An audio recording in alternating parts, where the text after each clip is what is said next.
The perspective of Chinese painting is more advanced.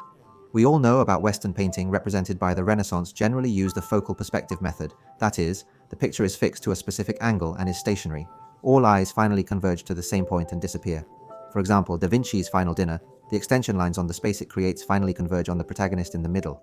And Raphael's representative work, The School of Athens, also uses this focal perspective with only one vanishing point of view to create a three-dimensional sense of space.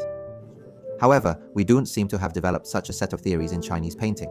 Although many of our paintings also conform to the perspective relationship of near and far, when we look at the picture as a whole, there is often not a fixed point of sight.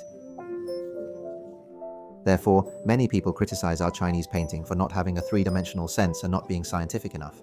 But many scholars and painters don't seem to think so. For example, David Hockney, who is known as the godfather of British art, he thinks that this kind of scattered perspective of Chinese painting without a fixed angle of view is actually more advanced because we humans don't just have two eyes, and when we look at things, our eyeballs are actually constantly turning.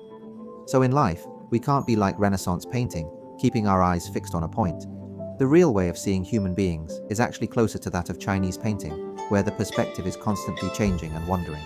David Hockney used Kangxi Nangshun diagram as an example. For example, we are standing at the bottom of the screen. Slowly open this scroll painting. We will follow the order in which the screen opens, see a bridge from right to left. But when our gaze stretched along the bridge to the other side, and you will see the perspective from left to right.